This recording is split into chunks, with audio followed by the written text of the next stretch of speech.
monoliths of sandstone.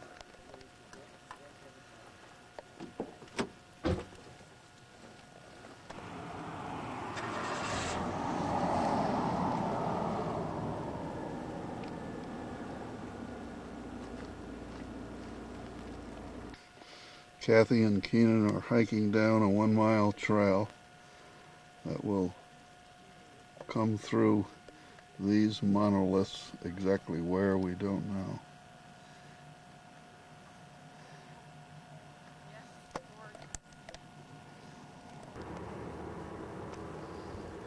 We're in petrified dune country where sand deposits were compressed by layers on top of them. They were turned into a petrified material, and then the material over the top eroded, and they were then exposed as you see them today.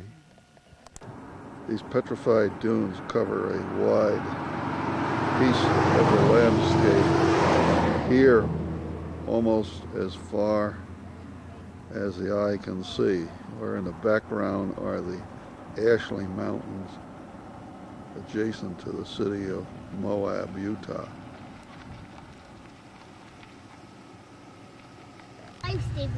As we're looking for a balanced rock approaching it, we discovered this other rather interesting balanced stone. No, you're going to have to eat your lunch for me to take you on another walk. Okay. All right. Need energy. We're at Balanced Rock, a huge area of balanced stone weighing over 350,000 tons. Right here at the balance point. As somebody pointed out, ready to go over any day. I wouldn't want to be here when an earthquake tremor occurred. The view from Balanced Rock back towards our entry point at the visitor center shows some unusual landscape. Looks like it's got a drawing on it over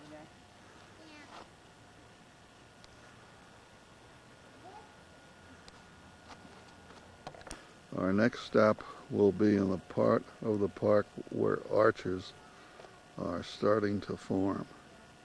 In the background, the Ashley National Forest on the Ashley mountain range. The formation holding up Balanced Rock is a different stone than the layer of sandstone both above it and below it.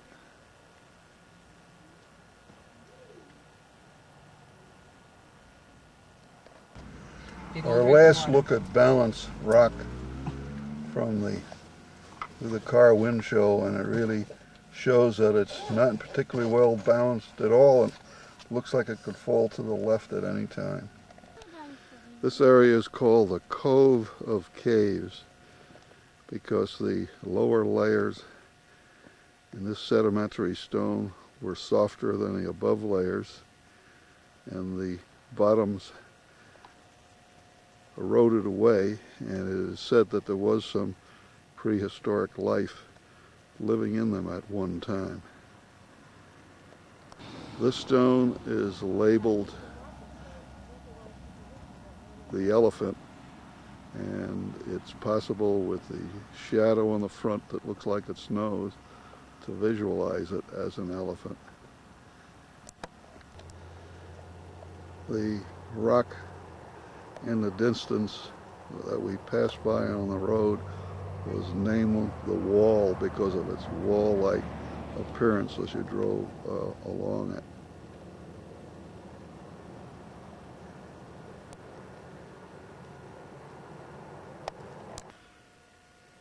We're at an area of arches called the windows because so many of them look like windows to the sky. A second one at the top of this opening, not completely through yet. An interesting monolith at the end of a group of arches. Another arch, this one very substantial in size. Another one behind it.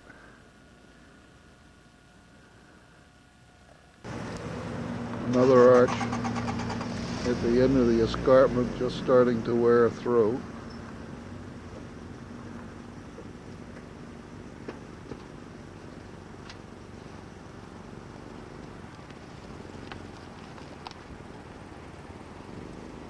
The cave.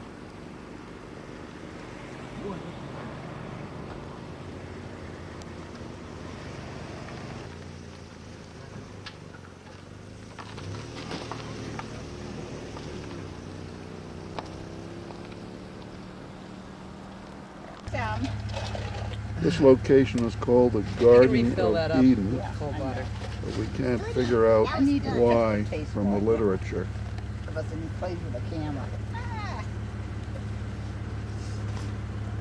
More of the Garden of Eden. In the background again the Ashley Mountains and the Ashley National Forest.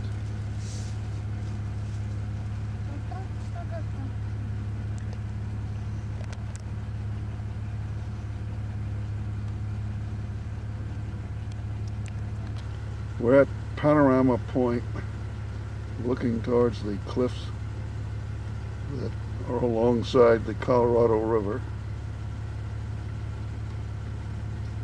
The mountains in the background. We're at a location called the Fiery Furnace, where tall columnar pieces of red sandstone go down much, much deeper than we can see from our vantage point overhead. There are no trails through it, but you can wander around and it's nice and cool, but people have been known to get lost in it. The valley that appears slightly greenish is called Salt Valley, and as a result of salt being dissolved and the valley floor sunk lower than the surrounding land. We're at an elevation of a little over 5,000 feet and looking at Skyline Arch. It appears to be one of the highest points that we're going to go to in the park. There are many unusual views up here. Here are some formations that look like smoothly rounded loaves of bread. These two different shapes cover the skyline.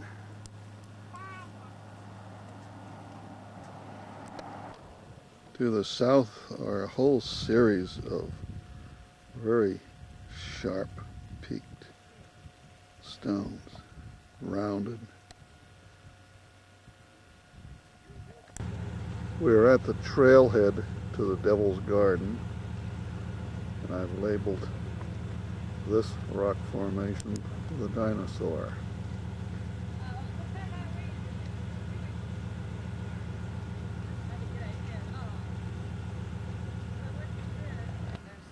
This is the trail that Keenan and Kathy are following for a 2-mile round trip to see the longest arch in the world.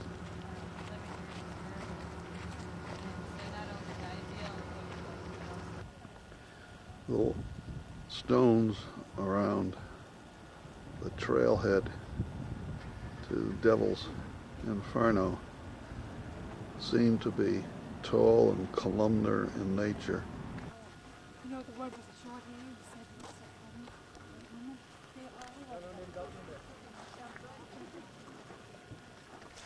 Helen and I have started walking in the trail to the Devil's Play Yard and find interesting views along the canyon walls. Looking south towards the mountains above Moab, which look mysterious in the haze. It's a very pretty view.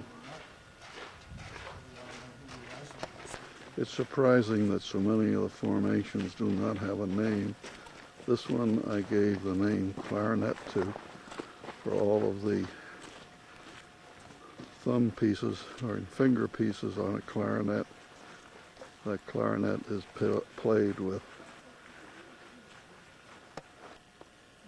The trailhead out, seen from a slightly different point of view.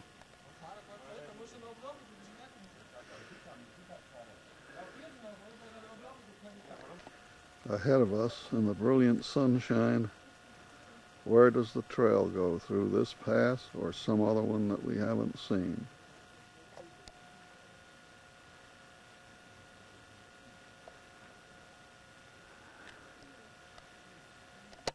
These pillars of stone seem to run more or less in a north-wide, north and south direction, with only occasionally one cutting across their path.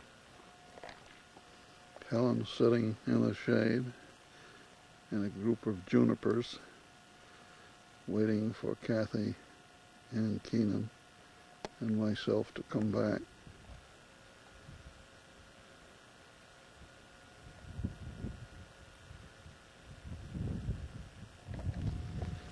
I'm at the point where the trail splits into two parts, so I can't go much further because I don't know which way Kathy will be coming back.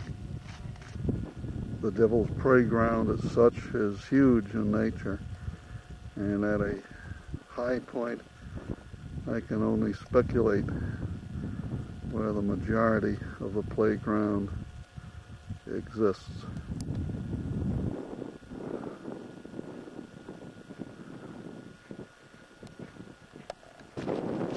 Ahead of me at the same level is a neat little arch sandwiched between two higher pieces of stone.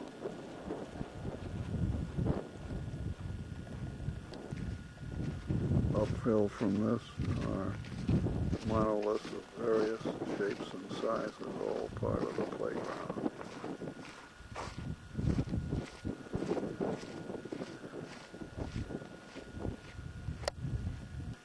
Innumerable side canyons twist and bend off of the main path, offering unlimited opportunities for exploration. I think I hear Kathy and Keenan coming back on the trail. They'd spied something, and now they're coming along. Hear Kathy saying something about she should have brought a baseball bat.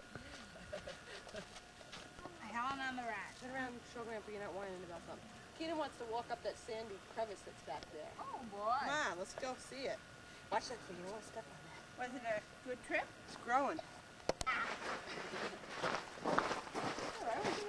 The area between two adjacent stones sometimes was filled with a beautiful fine red sand that looked like it'd be a terrific play yard.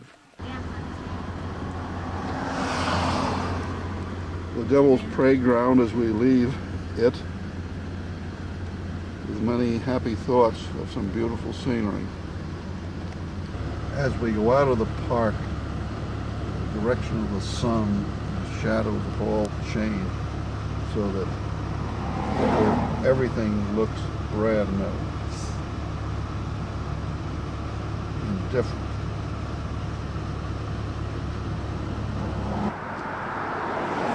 We're in downtown Moab, Utah, on our last shopping trip prior to leaving for Canyonlands National Park in Grand Junction to camp overnight. The whole countryside is composed of red rock, including the Arches National Park, where we saw some beautiful examples of natural rock sculptures. Downtown is very modern, with most of the same kinds of stores that we expect in the East. And again, the town is rimmed with red wall canyons.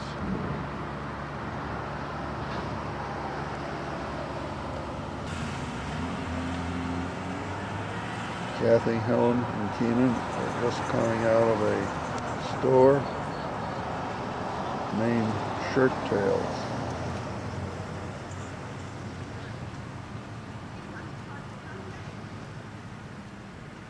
Look at that guy run. Just a couple tourists spending their hard-earned husband's money. We're in the canyon of the Colorado River again on Utah State Route 279, looking for petroglyphs and pictographs. The canyon walls are extremely tall at this point, and there's a lot of desert varnish on them. The petroglyphs are of the Fremont culture, 800 to 1200 BC. The Colorado River is placid and slow flowing at this point. The canyon on the opposite side of the river is composed of eroded, rounded red stones. A few are even reminiscent of the Arches National Park. The canyon walls just absolutely loom above us. We're finding many interesting petroglyphs on the walls.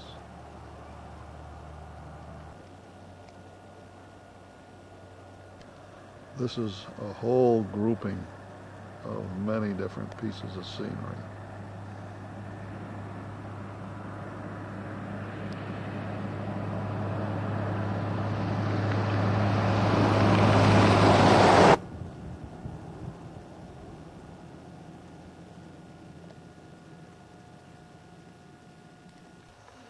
One in this group would seem to resemble a deer or a mountain sheep.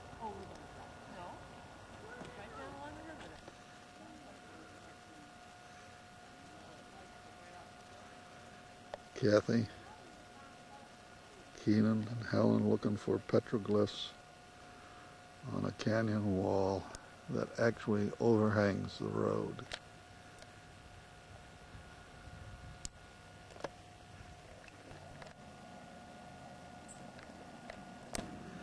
The views that we've found along the Colorado River on normal roadways has been almost as astounding as that we've found in parks.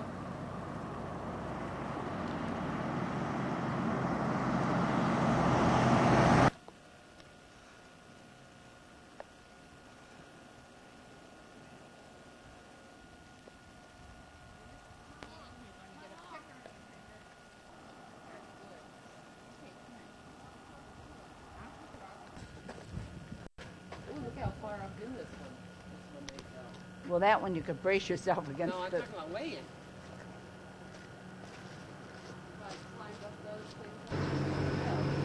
We are speculating as to how the person got up the side of this little chasm to do the work on these pictures. This particular location is a favorite of mountain climbers because we saw much evidence of people practicing mountain climbing skills like these two individuals.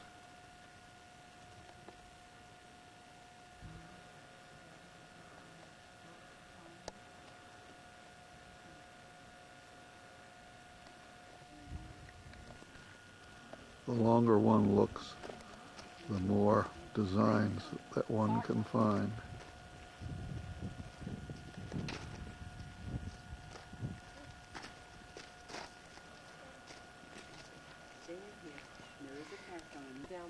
Imagine the splash that occurred when this big stone peeled off the canyon wall and settled in a river and stuck upright in the manner in which it did. Come on, Keenan, there's petroglyphs down here. Come on, come on, away from the river. At another location, far up on the canyon wall was the image of a bear.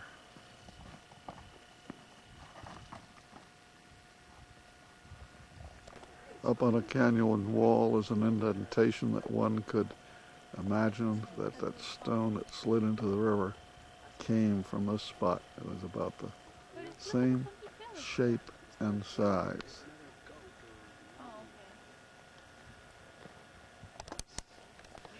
Kathy and Keenan have climbed up to the bear and are looking at it from a close-up point of view.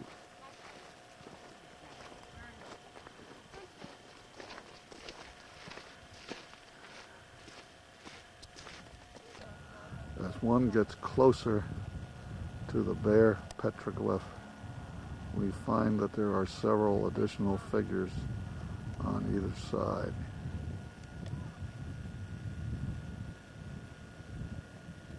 This may be our last view of the Colorado River, which looks very placid here, back through the opening that leads to Moab, Utah.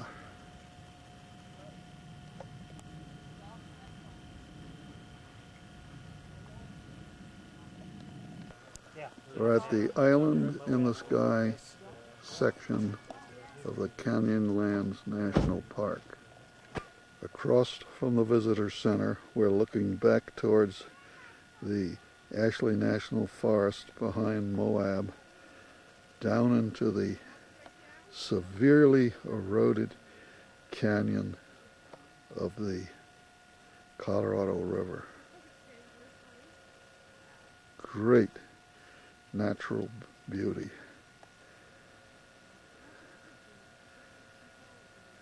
We're at 6,000 feet, and we do not at the present time know how deep the canyon is. A four-wheel drive road traverses the landscape down to the canyon bottom.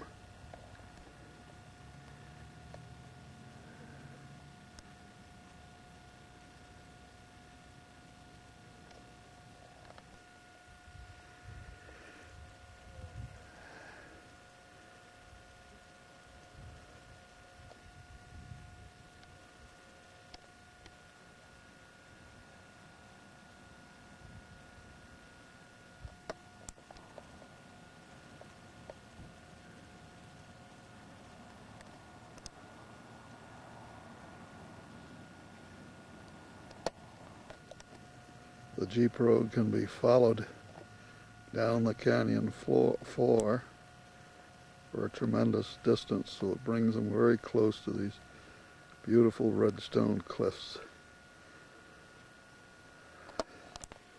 We're eating lunch today at an overlook of the various canyons associated with the Green River.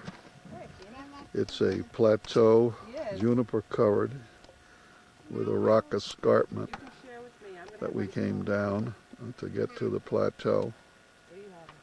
Air is crystal clear. It's very dry today and very sunny.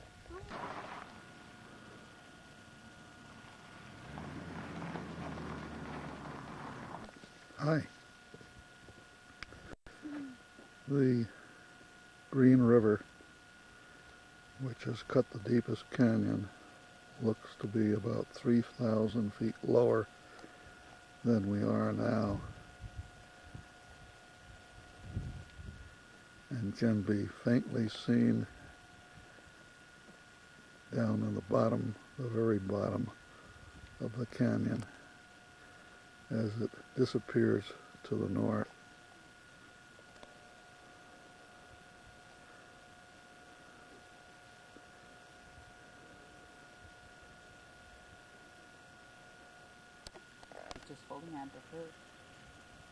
The canyon walls are so tall here that it's difficult to see the wall that we're standing on.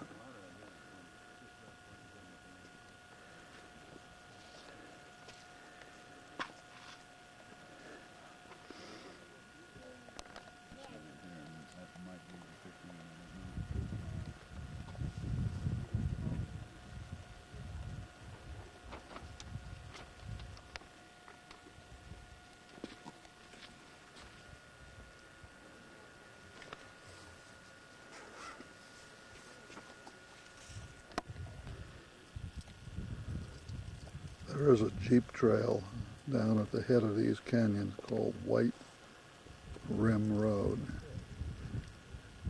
And you can see the road as it disappears into the distance.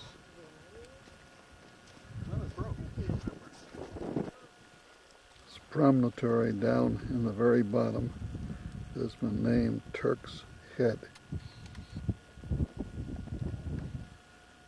On the opposite canyon wall is a land formation called Cleopatra's Chair. One could spend months exploring the jeep trails along the various rims and the canyon bottoms as they twist and turn.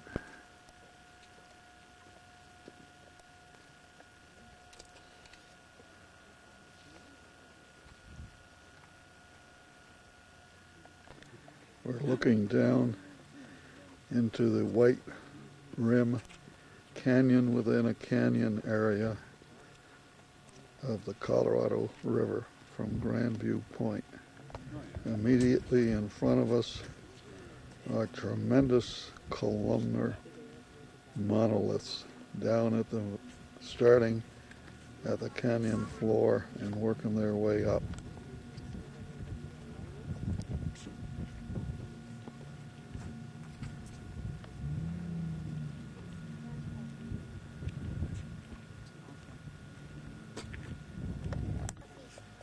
Off in the distances, we can see traces of the Colorado River.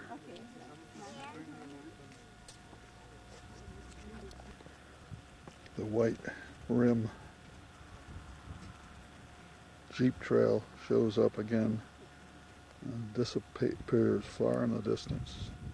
The cliffs closest to us, again, are hard to see, but way down on the valley floor are pieces of stone that fell off of these cliffs.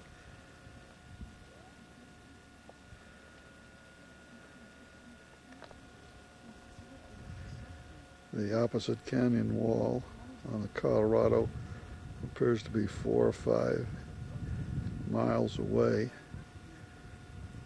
and gives you the impression it's almost like the Grand Canyon. In the far distance are the La Salle Mountains behind the city of Moab, Colorado.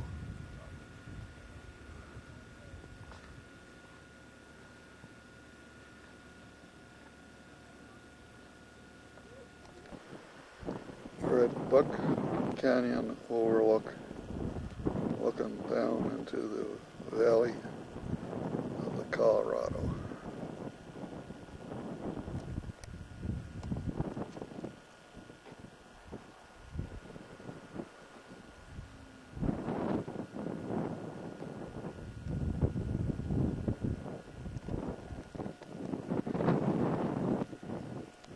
The White Rim Trail is visible down at the second level, as are seismic lines done in the 50s in a frantic search for uranium. And these evidences in the desert floor still can be seen. The Colorado River shows up at a curve, a nice sea green color. There's a nice view of this canyon as the erosion starts at its head and the erosion works its way out until where it becomes just a tremendous area of erosion. Out ahead of us and over a miniature butte is another view of the Colorado River, and this will be our last view for the trip.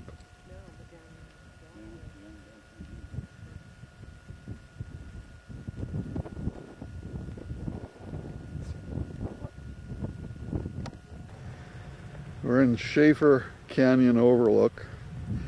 There's the Jeep Trail leading down to the bottom.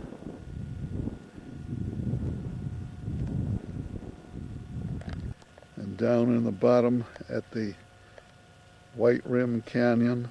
We can pick up the Jeep trail again and follow it along the canyon edge until it disappears out of sight.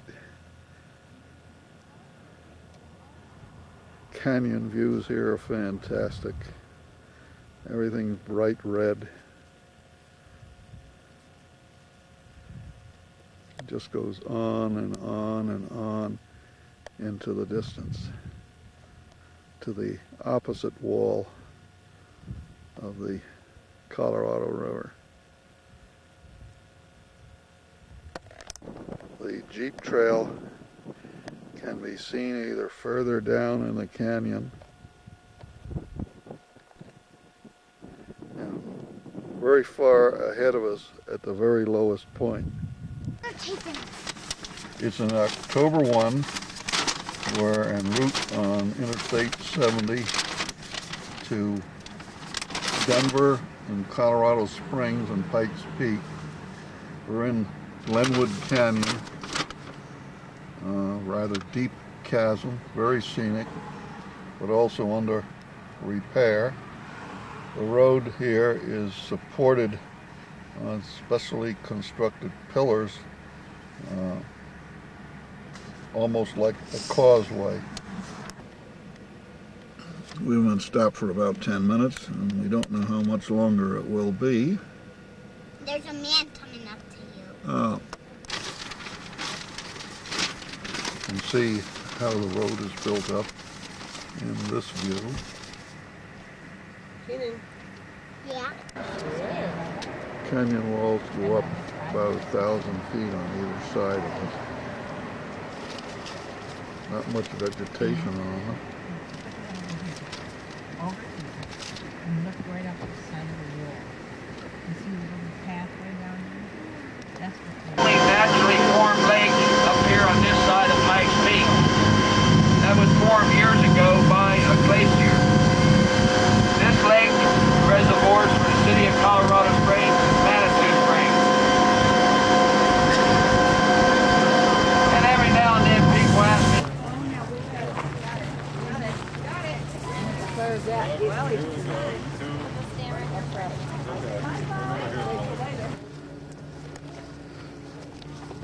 Looking back down to Colorado Springs.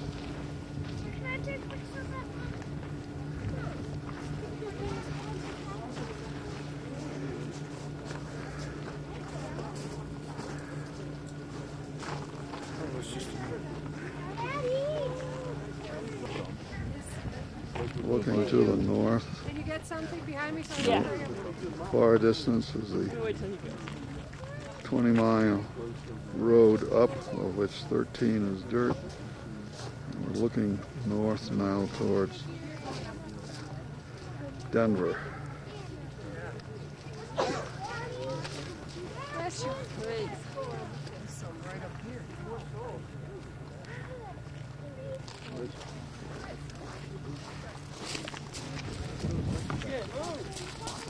One's crystal, one is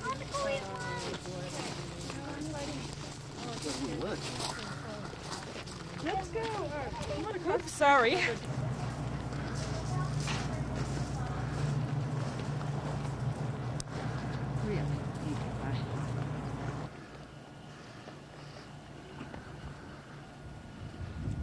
Our Cog Railway train that brought us up, and the cogs themselves.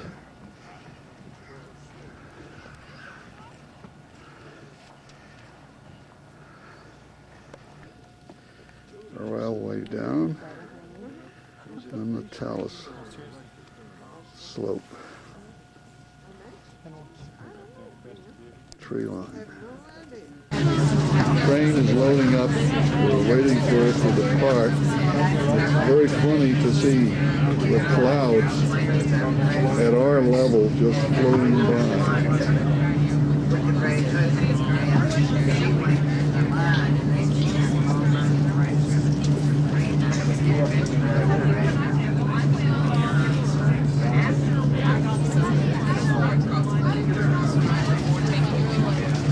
Tell them what you thought about Pikes Peak. Smiling little Keenan and his smiling mother, and the other people in our midst were looking down at 3,000 feet.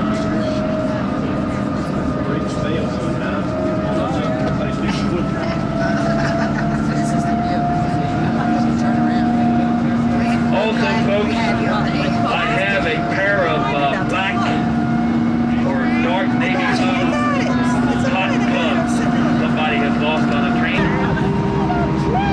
Stone rubble along the route travel. Granite, a lot of feldspar, and they self-destruct when they absorb water, ultra freezing time breaks it up.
off the train.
We've stopped for lunch in Garden of the Gods City Park in Colorado Springs and have a excellent view of Pikes Peak from our picnic spot.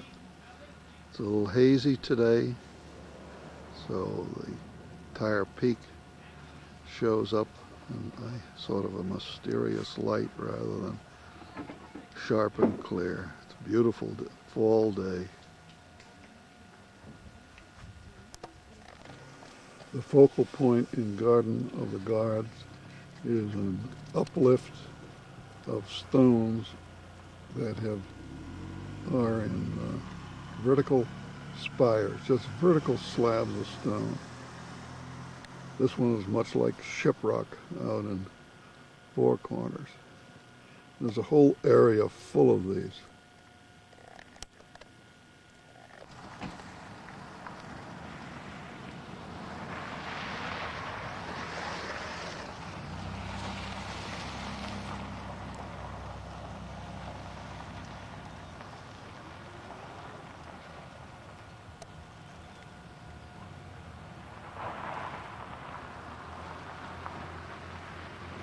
It doesn't look. See all this stuff. Most of the uplifted material in this city park That would be the only way is in red see it, don't you think? sandstone, Otherwise it wouldn't. but occasionally a white stone also appears with the same type of uplift.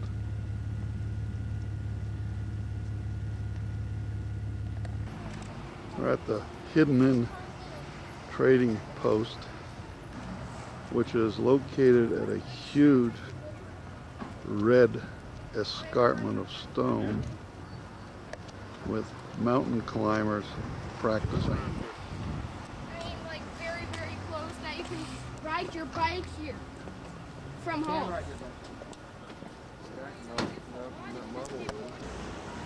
The trading post is done with Southwest architecture, so it fits in with the red stone in the park very nicely.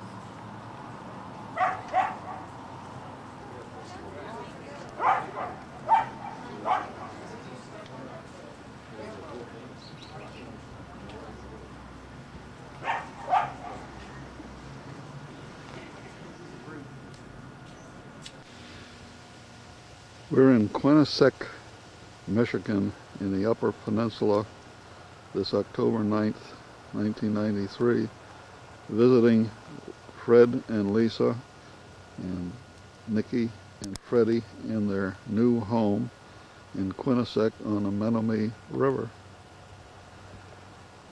The house is nestled on a 10-acre site with lots of open land and an abundance of planted trees. It's at the end of a dead-end street in a quiet residential neighborhood. This macadam road leads into Quinnipiac to the main east and west road, Route 2, at a yellow blinking light. The house proper is backed up to the Menominee River and has large, expansive lots of grass on both sides of the front of the house. It extends all the way to the woods that you see in the very far background. There are large grassy spaces on both sides of the entrance driveway, big enough for 2 football fields. Plenty of room for Samantha to run. This is the grass lot across from the driveway, and then to the north, parallel to the river. The house proper is pretty much backed up to the river.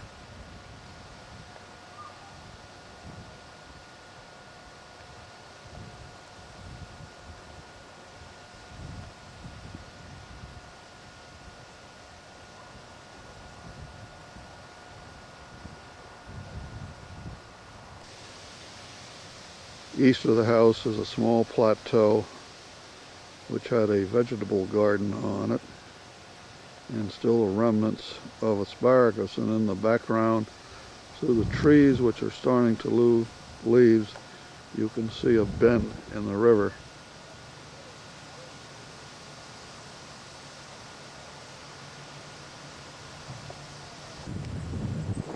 The yard is liberally interspersed with trees of all sorts of pines, spruces, a willow, and more spruces. Sammy is having a ball here because she's got lots of running room.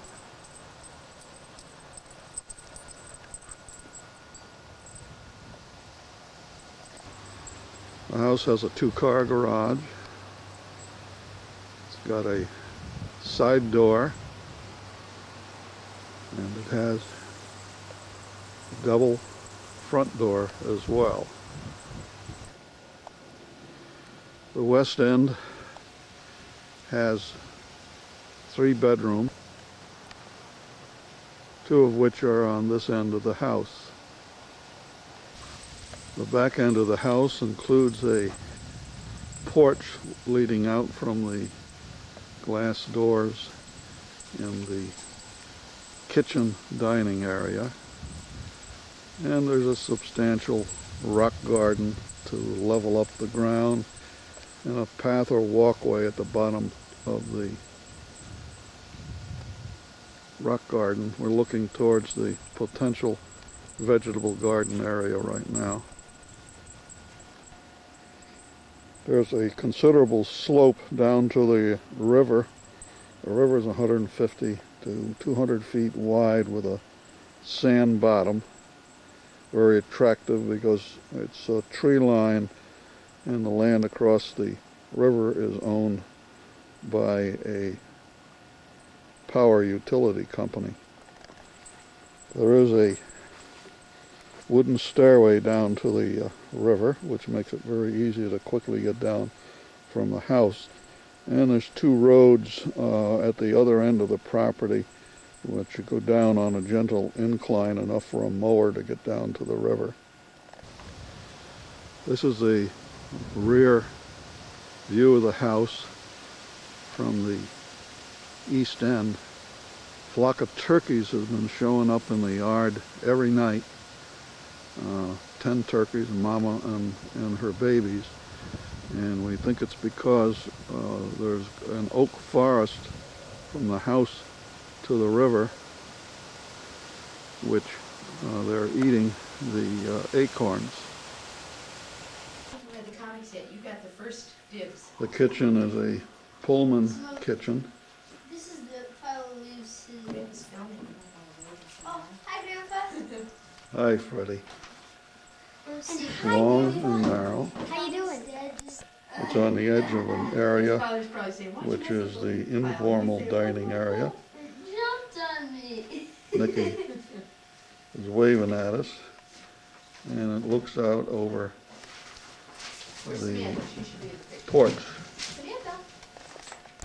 There's space for a formal dining room. In the background is one side of a brick fireplace. Nikki again is wanting to get into the picture.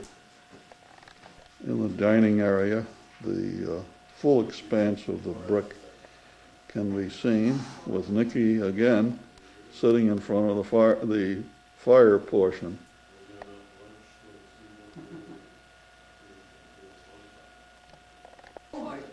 The other side of the living room has the convertible couch that we sleep on, and oh my God, there's Nicky in the picture again with his grandma. Good old smiling Nicky. I wonder if he'll jump into his bed so I can take a picture of his bedroom. The boys have adjacent bedrooms with a movable partition between the two of them so they can be sectioned off. And oh, there's Nicholas again in the picture, waving at us.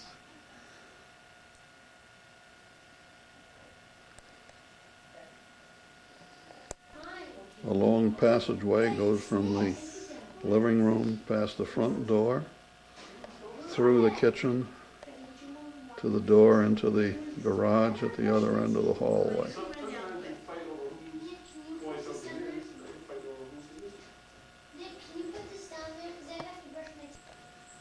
Looking from the living room, through the dining room, into the kitchen eating area, and into the Pullman kitchen itself.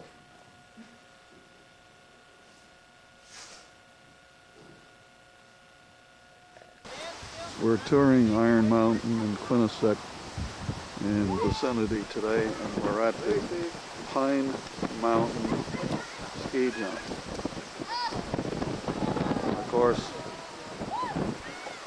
Nicky and Freddie want to climb up to the top. There they are. Ready?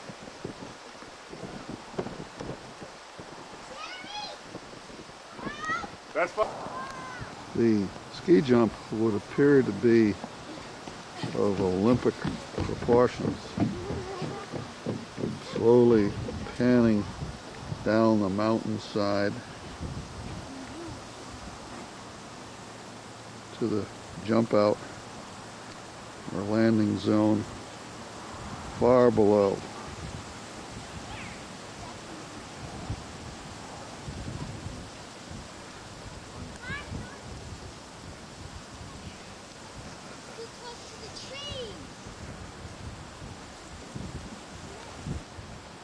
The Michigan countryside too is starting to change color and turn yellow.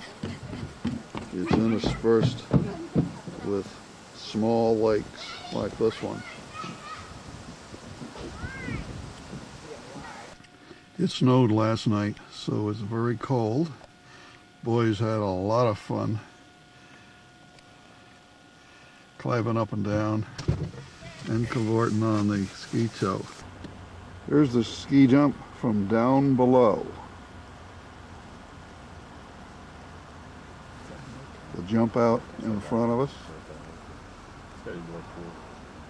Wonderful place for a spectator. Alongside the big jump are a beginner's slope and jump, and then an intermediate jump, both of which look tall enough for the average person.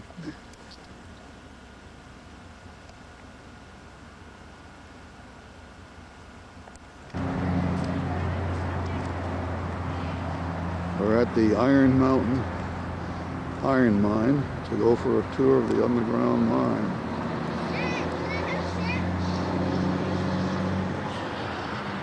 Gee. Oh no. Okay, I'm getting you, Nick. Okay, ready.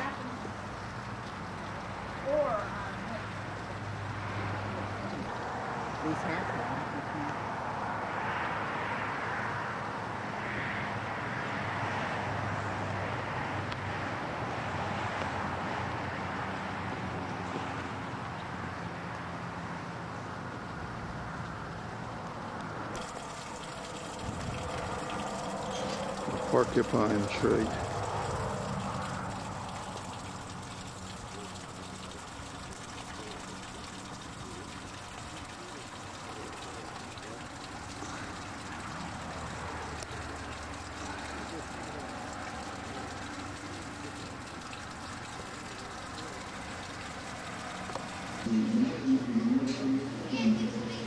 The mine tour included a complete gift shop.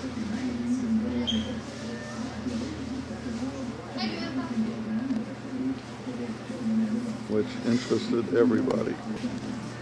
We're also to be dressed in hard hats and raincoats.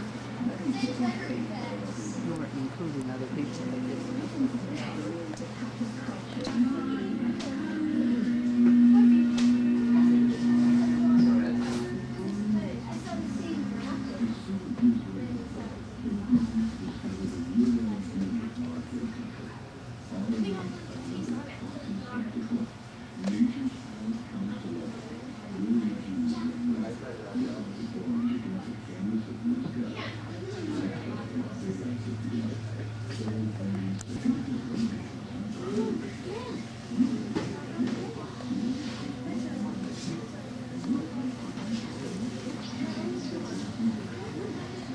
We'll make a couple of stops here viewing their machines, and then we'll be into this large stroke. And when they started working here in 1870, I was by candlelight. It wasn't until 1940, though, that they brought electricity into the mine. Up until that time, the mule was pulling out one car at a time.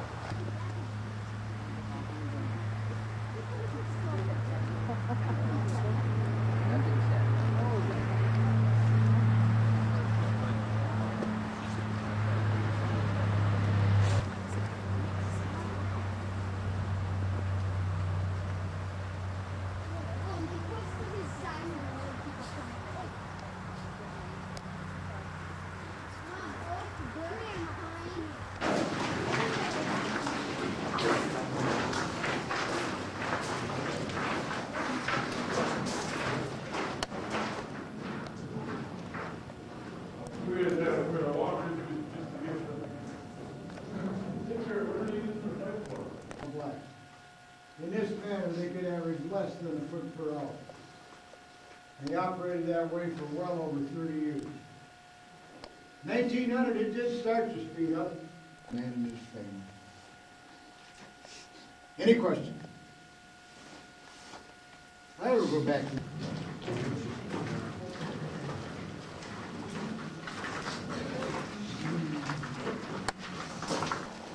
This was called a stope drill and drilled vertically. Because stone was dropping down, it was also called the Widowmaker. Feet above our heads. They had mined this out here in front of us. Before we can figure it out, they had mined it out a little more than a quarter of a mile back over there in that main portion. It have not been mined out. A little less than a quarter of a mile out here by the highway and beyond have not been mined. The highway and the railroad runs over the old shafts. Pulled everything out of here, everything out of the vertical, tore down the elevator in the control house and sold everything. That rest is water. Rest is water. All that rock is sitting in 1,200 feet of water.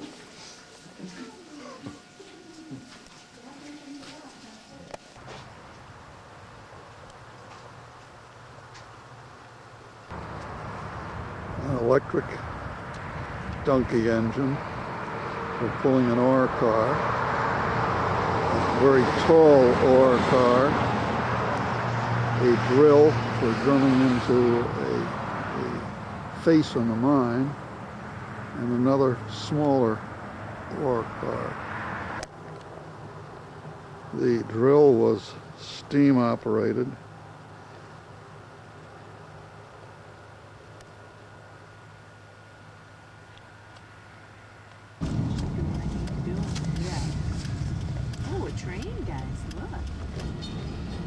Train backing into the railroad siding at the Champion International Paper Mill, which now begins to show up as this building is so modern, it doesn't look like the conventional pulp mill. It just looks like a big manufacturing plant where you can't tell what they make. Smokestack, putting up only a minimal amount of pollution. Water that don't contaminate it, so what we do, we recycle it, cool it back down, take the heat out of it, and reuse it in the process. Those are the cooling towers that Fred was referring to. A load of white birch pulpwood going into the wood yard. They weigh it right. It's Leif Erikson Day in Norway, and people are all decked out in costumes, and that was a full-bore wagon outfit. Fred's practicing with his bow.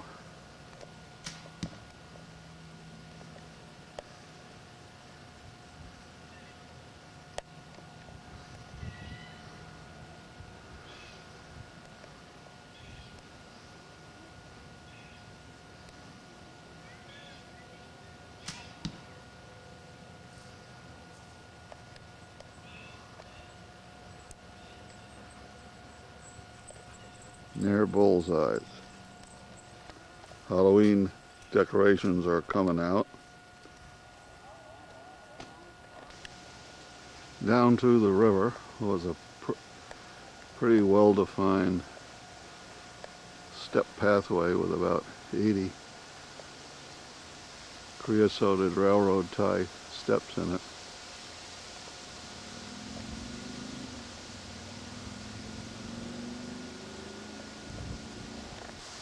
There were 2 buck rubs just below the end of the steps, just a few feet from the banks of the river.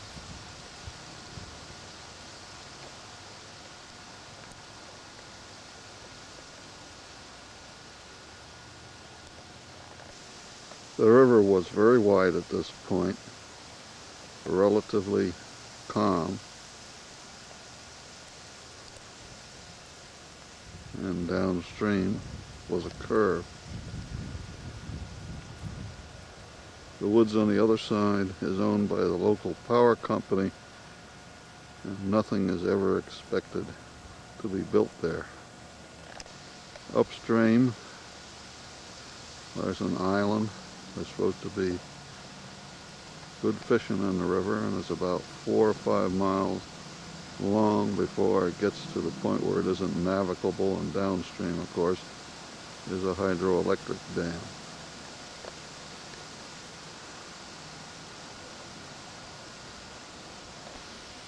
The slope down to the river was heavily treed with some very pretty trees, including this white birch. There were also native red pine trees included along with white pine trees on the riverbank. The area in front of the house on the bank was mowable with a riding lawnmower and had been mowed by the previous owner, and it turned it into a very nice park-like condition as Samantha come down and investigate what I'm doing down here.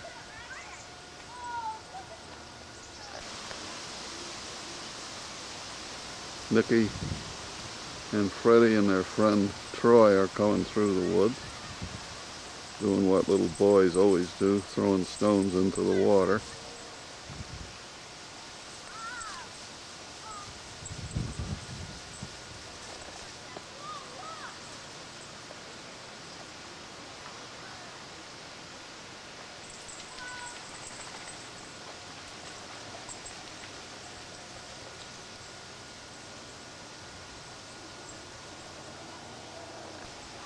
This white pine was about 3 feet in diameter, but did have a little defect in the butt, but it was a very pretty tree and right on the shoreline.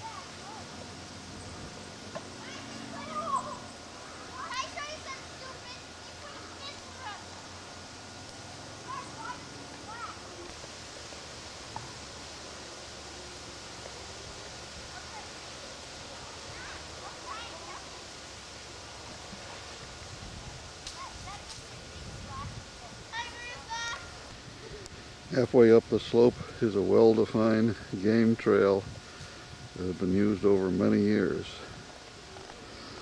The area is supposed to be literally crawling with deer.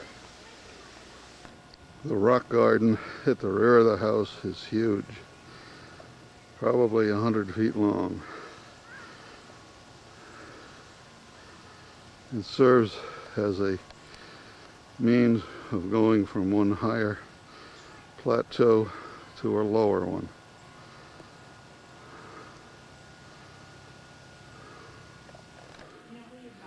The downstairs have been completely finished off into a play recreation area, and there was a rather nice professional level pool table left by the previous owners. To one side was a furnace room, approximately 20 by 20, with a place for a toolbox and a tremendous amount of storage. At one end of the playroom finished off area was a huge laundry room in which Helen and Lisa now are rearranging boxes and supplies.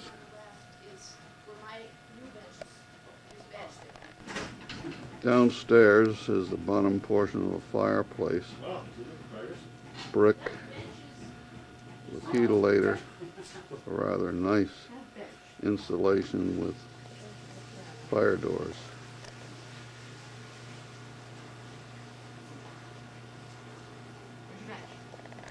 The previous owner left behind some very comfortable leisure furniture, heavily padded, very, very comfortable to sit on.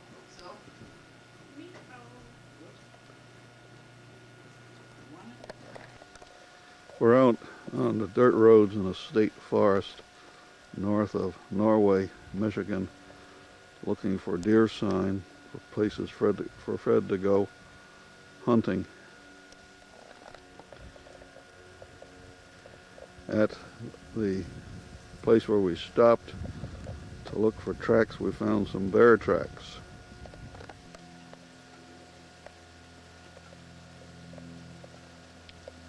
Looks like it may be an adult bear and a bear cub.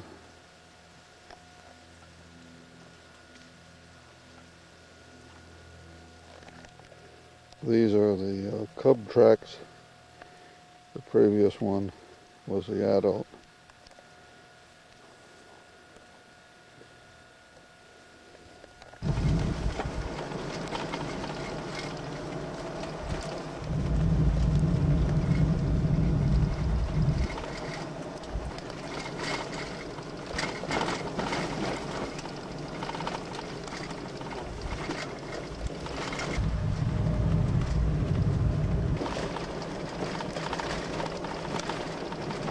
During the course of our hunting for places to hunt deer, on a little back road we ran across this sign, and of course it really threw us into a tizzy.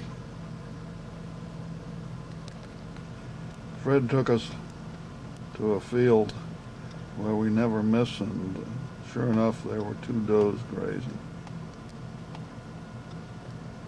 Behind it, join it just a second. 2 deer just crossed the road in front of us.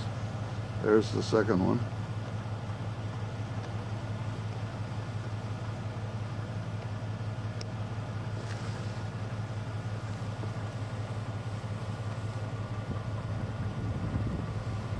They're still there. Oh, nice. Let me back up. This deer was right in a front yard. More. Back up more. Back up a little more so you can see. This was a buck. There, how's that? He's a 4-corner. This is a buck. When he puts his head up, we can see it better. Although right now he's keeping it down. There it is. Beautiful buck, 4-pointer. Apple trees in this yard. Nothing moved. Buck's right behind the well. The doe along with the buck. There's the buck and the doe now in the same picture. The doe's munching on apples or something.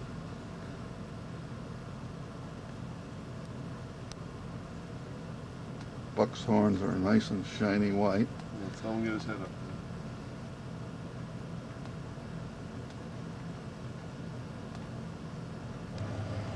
Right after the buck, we have discovered a whole flock of turkeys. 5, at least 8. All these look rather large.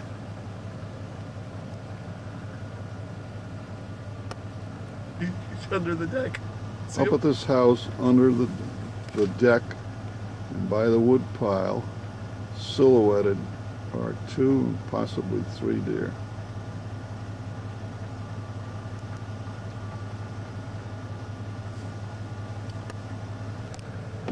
This one is a spikehorn, and there's another deer out in the field way out behind them. The flock of turkeys that are around Fred's house are out by the sandbox. Hey, Dad? There were 10 of them. Dad? Yeah? You got your camera, the turkeys are up.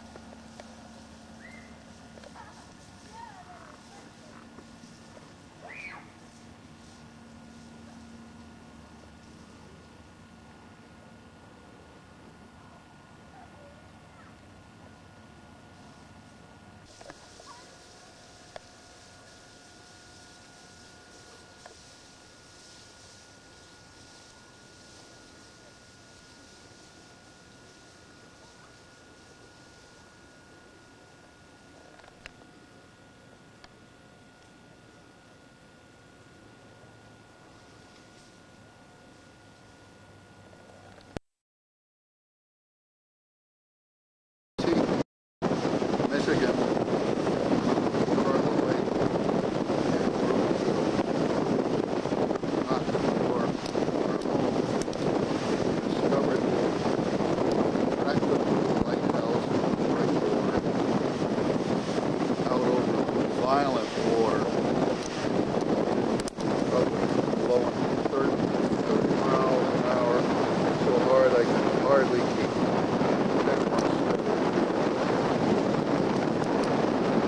the northern light. We're at the very north end of Lake Michigan with winds up to 29 miles per hour today. And the waves are blowing ferociously on shore and occasionally splashing up actually over the road. These are the real people. It was 3 in the morning. Mackinac Bridge. We're going to cross a little while. Warning about high winds, and that we shouldn't exceed 20 miles per hour.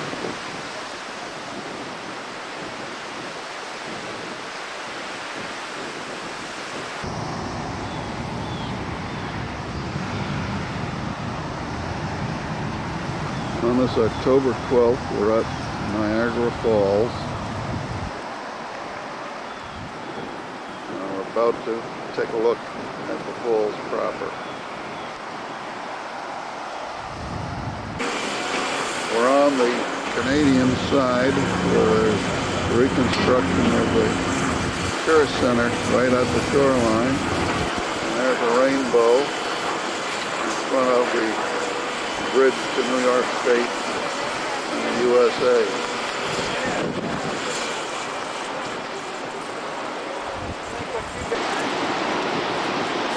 View of the American Falls, and the rainbow still persists. Made of the mist boat down on water level.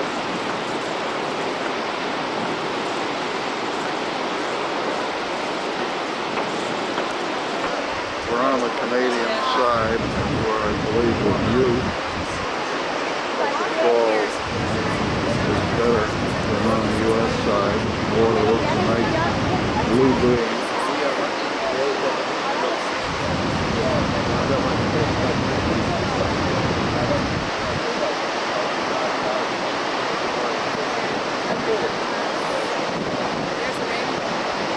Cloud is gray, just view coming off of the falls, almost too large to see.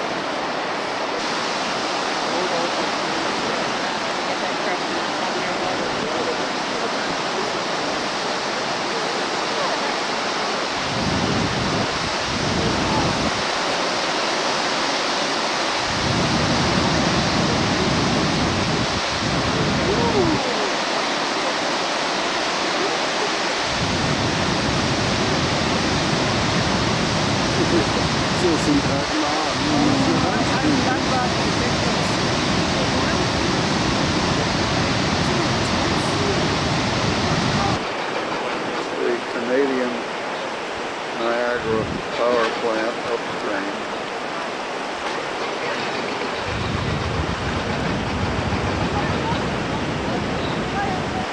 An old abandoned power plant further upstream.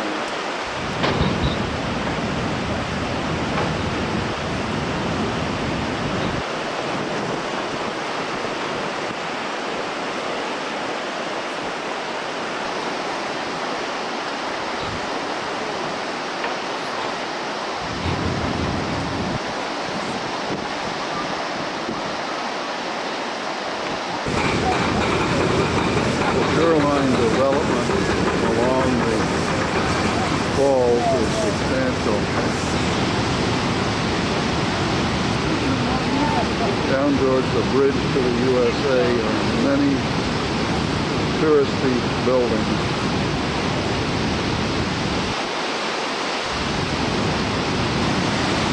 The Maid of the Mist is below us, loaded with passengers all dressed what appear to be purple slickers.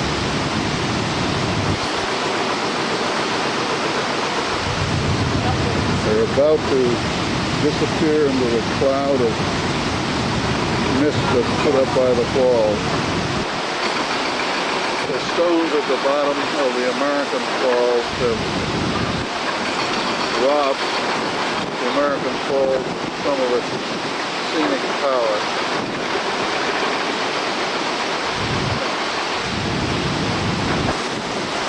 Play of the swirling waters down below the falls are in an ever-changing pattern.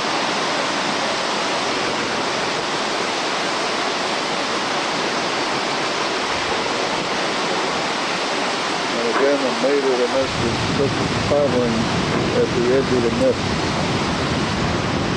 The sun is out extra strong right now.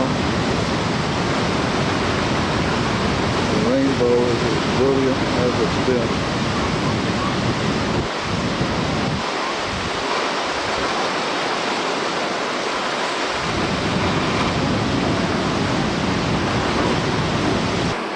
As we walk towards the American Falls, the rainbow came out again as the sun came out.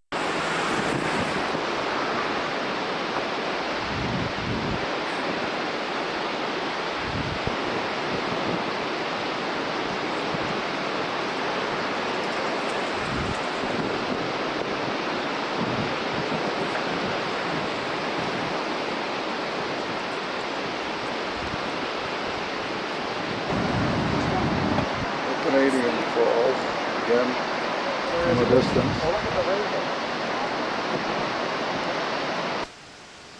We're in Oakdale, Connecticut today on this day of October 23rd, a Saturday, at Jim and Gail, Ben and Brian's house. They live on a quiet little country road.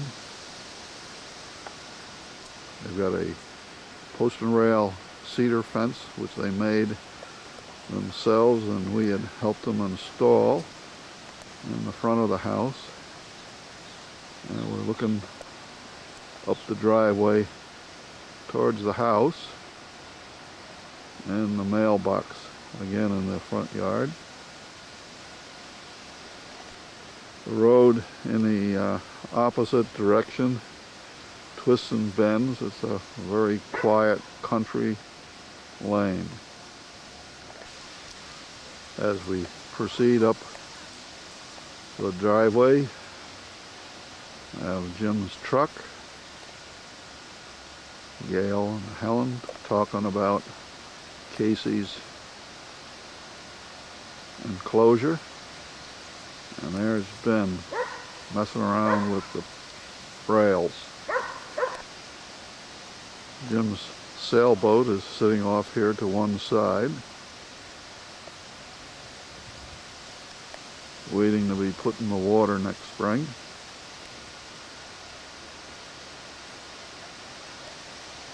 There's a circular driveway with the garage up at the top off to one side of it. Jim's red Explorer. There's Ben running down to greet Grandpa. Hi Ben, how are you? Say hello. Hello. Casey's after his old retrieve the apple trick. He'll bring it back and hasn't found it yet.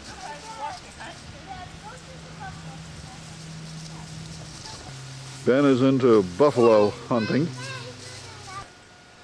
The front yard is very spacious. It goes down to a nice flat garden area for vegetables.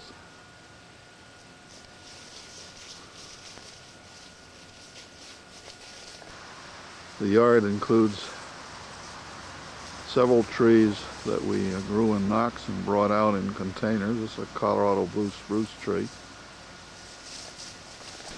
Jim loves to build stone walls.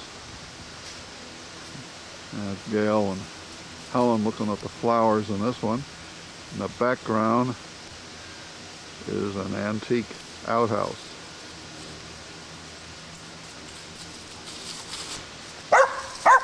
Casey's dropped the apple and now is very upset because I haven't picked it up and thrown it for her, which I'll do now. Jim liked the white fir trees and planted 3 of them, and they're doing quite well. One side of the garage has a collection of lobster buoys and lobster equipment, and up on the top is a beautiful antique weather vane. Another stone wall flower arrangement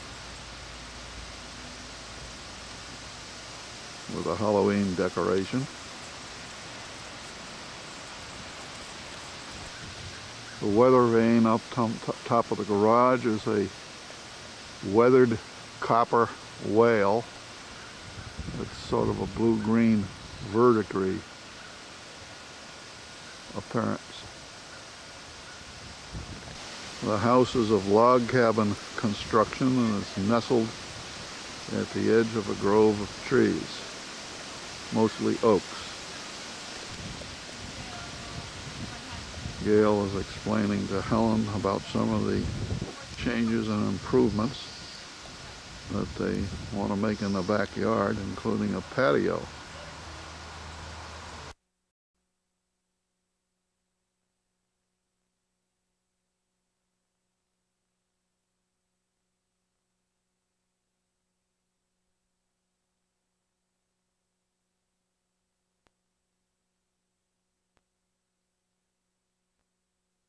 Wooden bluefish ornaments with copper projections on them.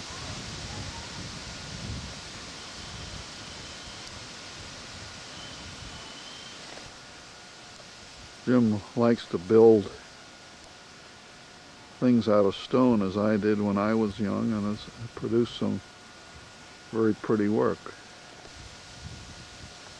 I don't know where he got the energy to lift all of these very large stones, but he was apparently able to both find them and get them home. The house is situated on the shore of Oxo-Boxo Lake, the dam of which is owned by Stone Container Company, which Jim worked for. The rear of the house has a very functional porch which has been railed to act as a play yard for the children. This is Brian, who just woke up. There is a steep road down to the lake that's drivable with a mower. We'll take a walk down and see what the water looks like. Oxo-Boxo Lake is about 2 miles long, and we're at the dam end of the lake where it narrows down. Very heavily wooded on the opposite side and fall coloration. This is the dam end. The water level looks like it's down about 3 feet. The dam is owned again by Stone Container Corporation and was originally a source of water for use of the mills that are situated on the stream that comes out from the dam.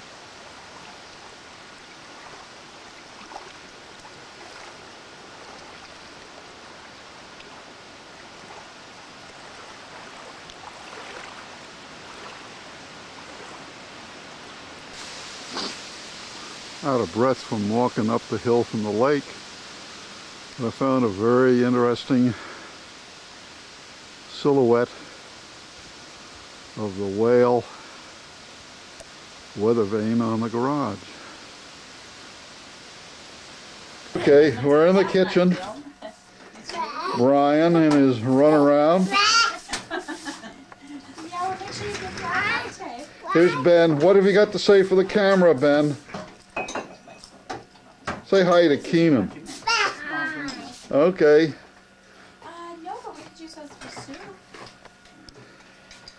Kitchen is in cabinets or in natural wood. Got a very homey feeling in the kitchen. Hallway down to downstairs bathroom and a bedroom. Living room has a cathedral ceiling with a beautiful fieldstone fireplace running up to the peak. Very homey atmosphere. The rest of the living room, Jim's oil lamps, some Halloween decorations,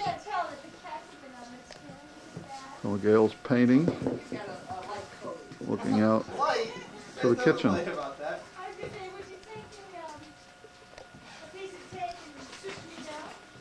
Brian, I don't think you would read that. Tell them about your buffalo hunting. Nicky and Freddie. Yeah, Nicky and Freddie and Keenan. Tell them about your buffalo hunting. Freddie. Yeah? From Buffalo hunting with us. Well, tell them about the fish you caught up at camp. How big was the fish? Show me with your hands.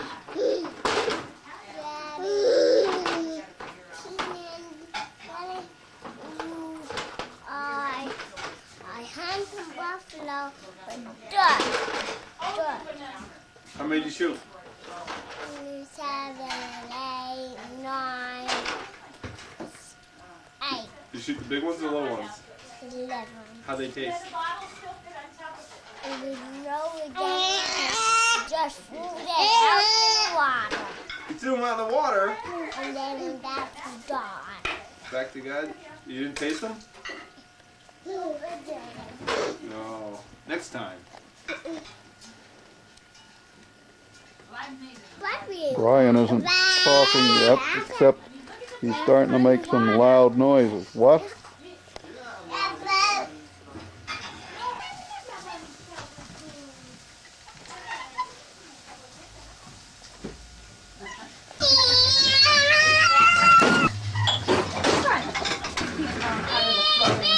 They're just in there. Oh, but I keep on the floating dust.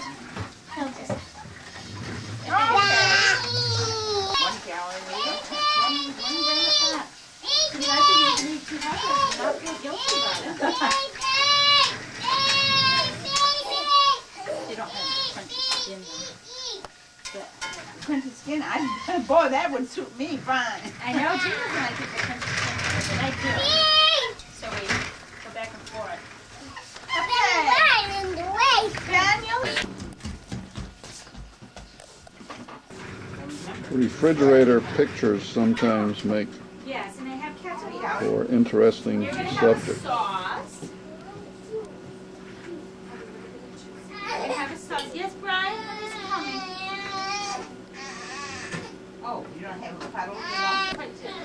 Jim and Gail's refrigerator is full of pictures, Oh, Brian, I'm going to go to the some of bathroom which and then you make them up. we've never seen You can put before. them up, I'll start feeding them. Oh, Brian. Corroded? Open it.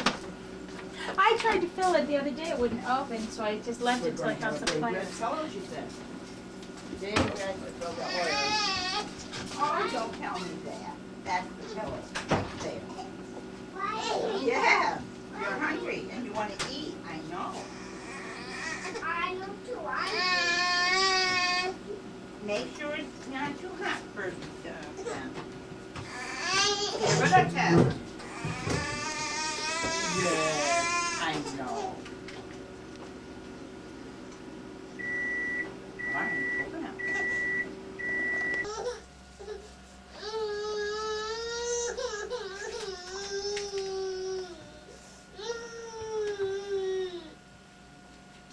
You know, no one's listening to you. That you got something to cry about, though. You do.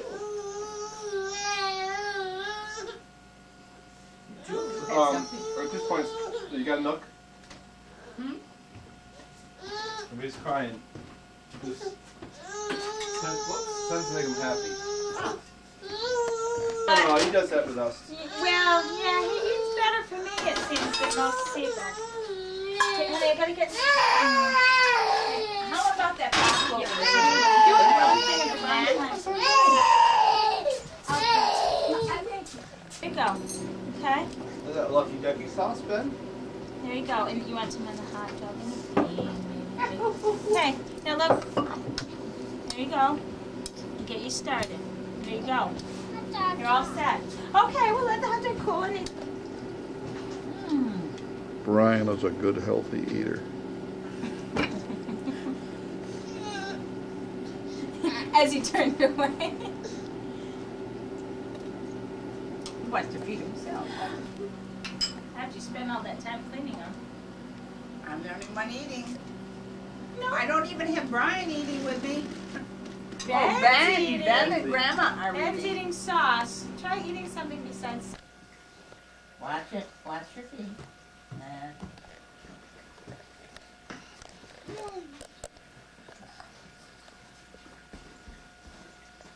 Okay. I need the thermos, too.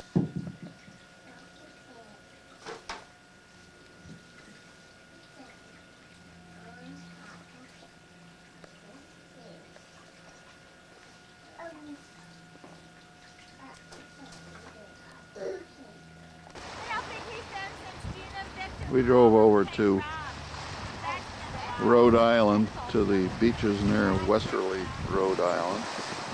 The sea is rather calm today. The island out on the water is Block Island.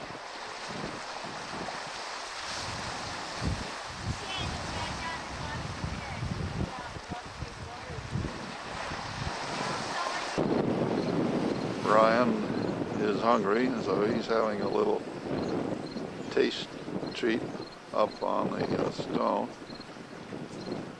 at the near where the car is parked.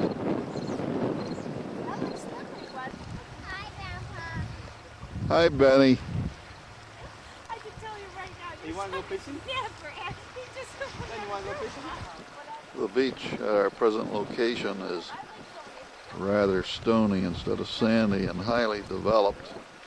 The only place we could find to get down to the water at a half-hour limit parking lot makes you thank God for the thing called National Seashores.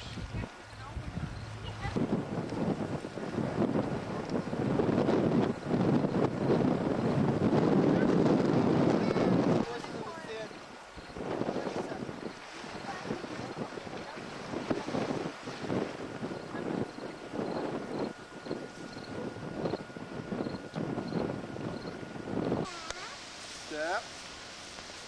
Okay, next one. Next one. One more. And the last one's coming up. Big step. Okay. What do you want? I want to sit down. You want to? Oh, look at. It's October 24th, beautiful sunshiny fall day, and Jim's cutting some firewood for some big dead oak, and Ben likes to run back and forth on them. Don't you, Ben?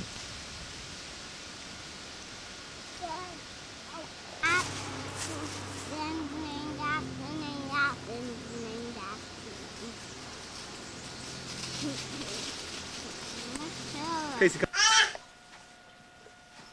Ready? Get ready. Start it, Jim. Well, you said wait till you told me. Okay, hang on. Okay. Get ready. Here they come.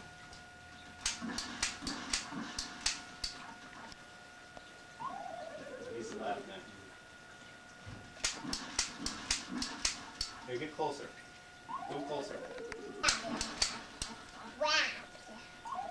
He's laughing at you. Come on, get him. Here they come. What's his name? Don't worry about who his name was. What's his name? Shoot him. Get ready. George. Hold it. Come on, you can do better than that.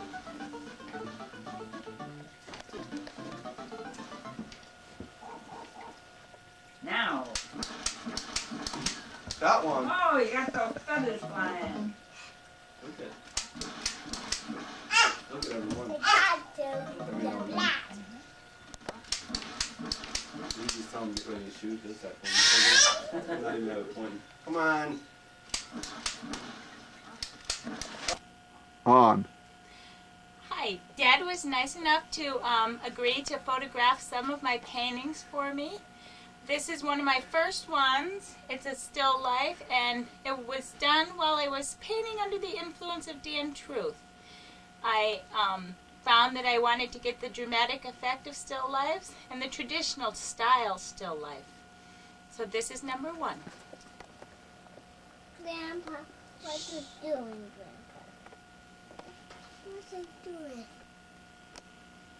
This is number two, and this was tried to be an attempt at a dramatic piece, a broken piece of pottery that Kate, my sister-in-law, did. And it was entitled Shattered Dreams. This is number three, and it was working with a little bit more difficult elements, such as the shine of porcelain bowls and crisp apples and fresh eggs. getting the folds in linen was moving to a new direction too.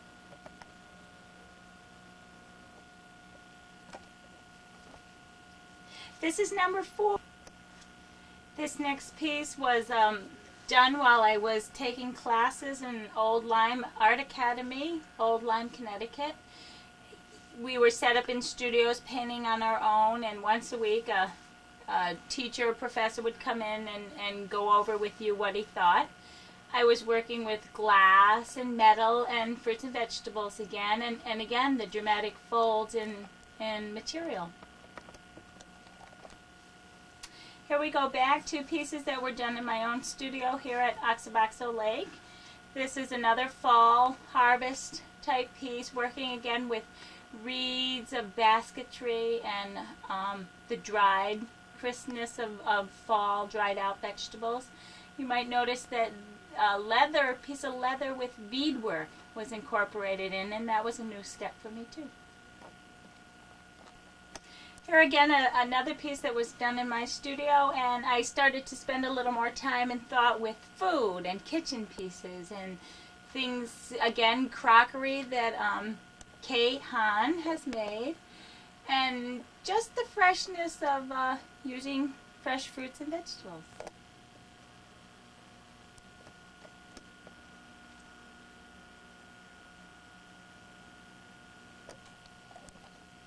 This is another portion of my painting experience, and I love to paint with landscapes.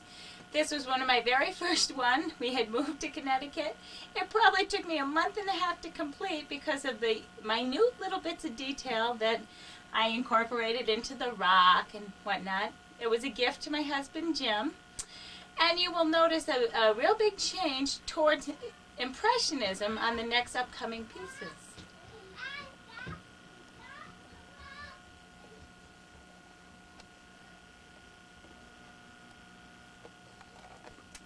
This is the second early piece done in Connecticut. We had been here 3 months. We moved to our present home on Oxaboxo Lake. I chose a little room down in the basement for a studio. And this is what I saw when I looked out the window over the lake cove area on a winter day. This was probably moving into the early spring months of our first full year here. And you'll see that my painting has taken a tremendous swing towards romanticism. This was painted at Harkness State Memorial Park down in Waterford, Connecticut, a very old mansion with beautiful grounds and the Long Island Sound in the background there. Unfortunately, it's a good thing that I painted when I did, because they've let the mansion go to ruins and the gardens are no longer there. This is a second painting also at Harkness, and it's of the arches alongside. They run parallel to the mansion. And again, the same sense of light and movement in the greenery on a romanticized, heading towards Impressionism movement.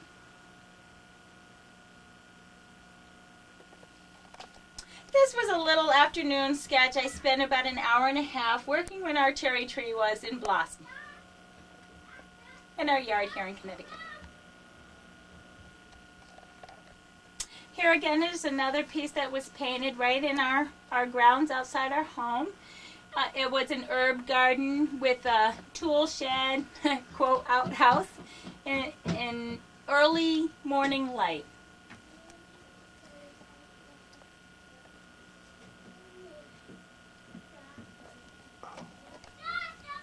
This is another one done from my studio, looking out onto the same Oxaboxo Lake. Done in the summertime, a real trend towards Impressionism. Lots of little brush strokes, bits of color, going for the movement in the trees, the movement on the water.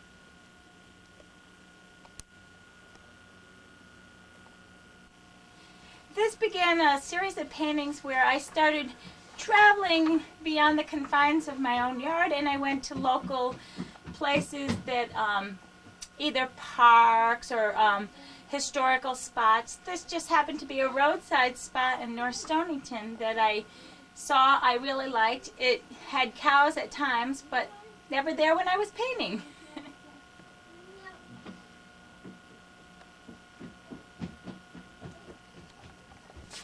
This piece was painted at Clark's Falls, Connecticut, and it was an old grist mill. It's one of my very favorite pieces. I worked on it for a week, right there on location, every morning.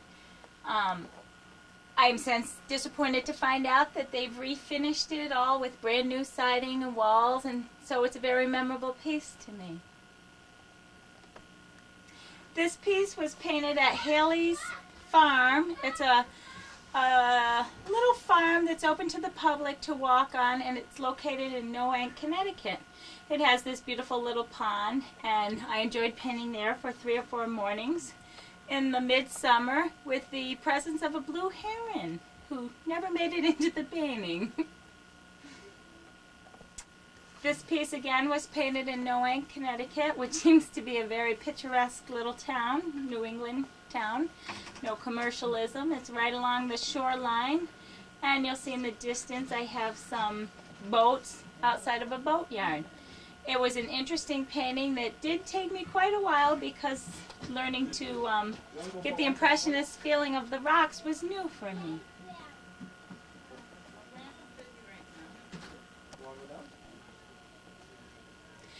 This piece is a sketch. It's not actually even a finished piece. It was a sketch to a layout of a still life while I was again in classes at Old Lyme.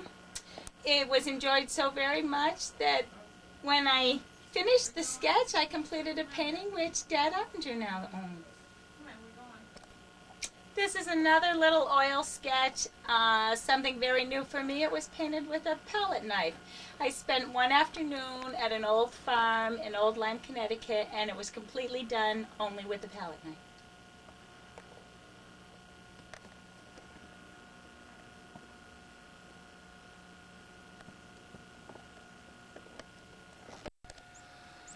Cloud9 Tree Farm's Christmas operation is underway with choose and cut trees.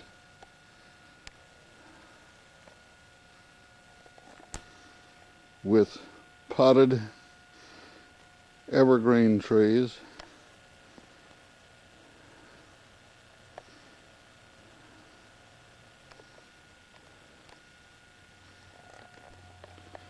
With several different kinds of boughs for interior decorating.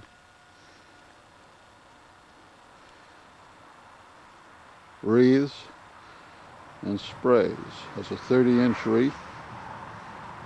Make 16, and a 24-inch wreath.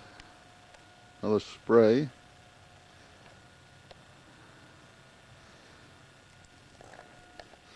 We have also gone into other kinds of decorations, such as wall baskets or door baskets, with greens set in oasis that can be watered.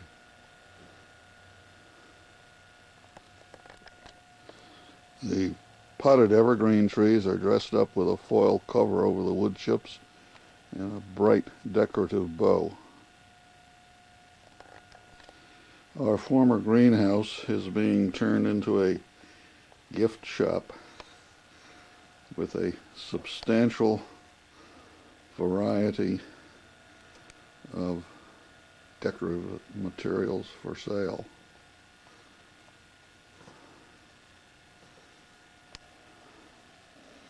Included quilting materials. We've gone heavily into centerpieces of various sorts, again set in oasis so they'll last.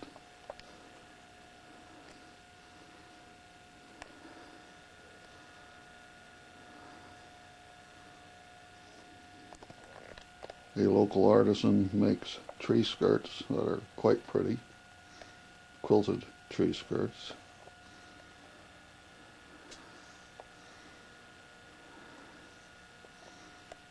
And we've also gone heavily into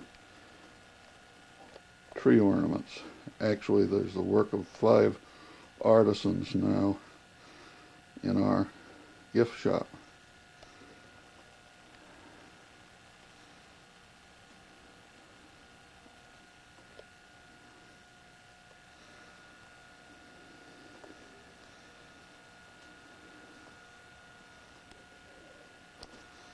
This spruce tree is loaded with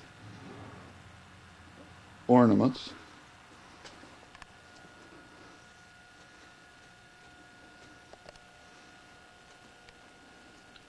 More centerpiece models. Birch log candlestick holder.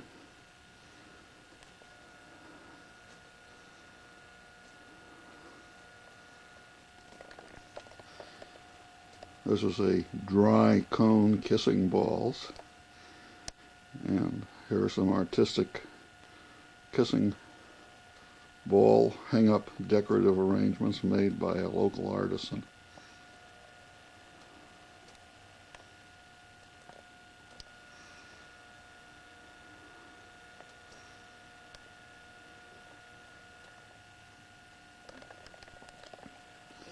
Our centerpieces are becoming an important item in our business. There's one made in a piece of original hand-thrown pottery that Kathy made while she was in college. And here's another model with a candlestick holder. Miniature brooms also make a very interesting Christmas decoration.